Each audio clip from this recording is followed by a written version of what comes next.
Hi, I'm Mary Turner, and I'll be talking with Al Stewart, Ric Ocasek of the Cars, and Carlos Santana all this week off the record. Hi, I'm Mary Turner, and in just a moment, the Cars' Ric Ocasek talks about new wave music and why it had to happen off the record. Many critics have called the Cars the best of the new wave bands, but to Ric Ocasek, new wave is just another name. New wave means that somebody in the media thought of a new word for new rock, new music.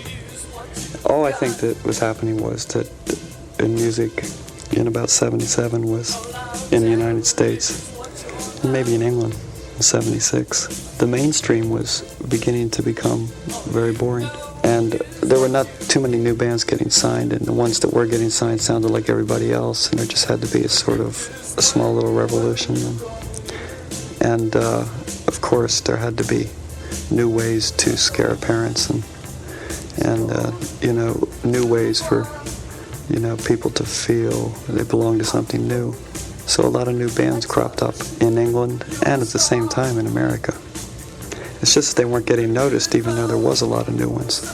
It took the media to come up with a new word, like punk, and new wave, anything that would intimidate the system, to start a trend of new music. So new wave is sort of the soft-core word for punk, and that was the label that was given to most new bands who appeared to be different than the Allman Brothers, so we were out then as well. The Cars' Ric Ocasek. I'm Mary Turner, off the record. Hi, I'm Mary Turner, and in just a moment, Ric Ocasek talks about the Cars' unique approach to getting a record contract off the record.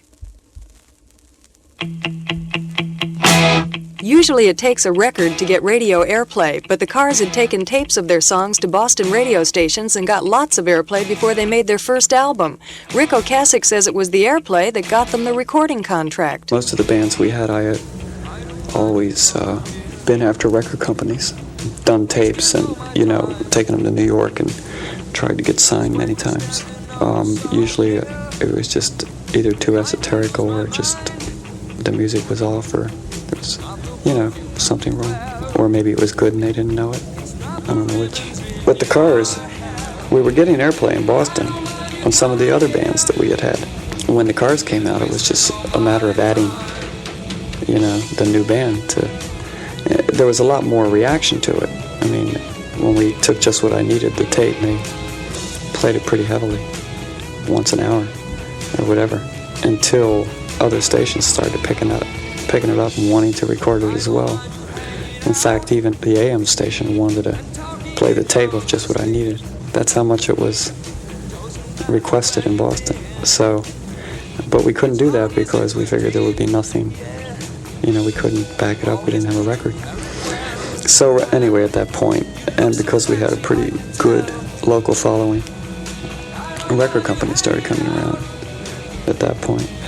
And so that spurred the whole thing. The Cars' Ric Ocasek. I'm Mary Turner, off the record. Hi, I'm Mary Turner, and in just a moment, Ric Ocasek talks about how he found the magic combination of musicians that became the Cars, off the record.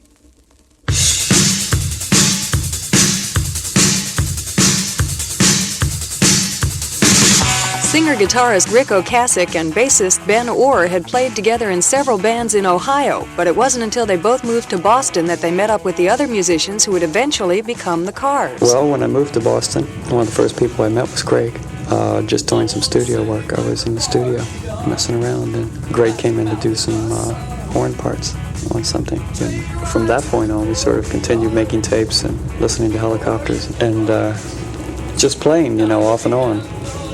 We had a couple of bands, actually, that we were in together. And some years later, I met Elliot in another band.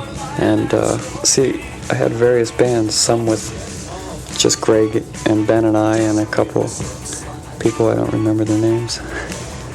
And some had Elliot and Ben and I and not Greg. And, then eventually when the Cars started, it was Elliot and Greg from past bands and Ben and I, and then David. Got David out of DMZ. Which is a band he had in Boston. Our first gig was in 77, of January 77, but We probably started in '76, about 3/4 of the way through. The Cars' Ric Ocasek. I'm Mary Turner, off the record. Hi, I'm Mary Turner, and in just a moment, the Cars' Ric Ocasek talks about life before rock and roll and how he started his first band, off the record. Although Ric Ocasek had always been interested in music since he was a little boy, it wasn't until he was out of school and working for a living that he formed his first band. The first band I had was, what happened was after I was out of school and I had no income, I decided to take a job at, if you can believe this, Western Electric, where I drafted switching systems for the telephone company. I was a draftsman or whatever you call those things. And I used to go in and do those kinds of things. So I talked the 3 people from that company into leaving.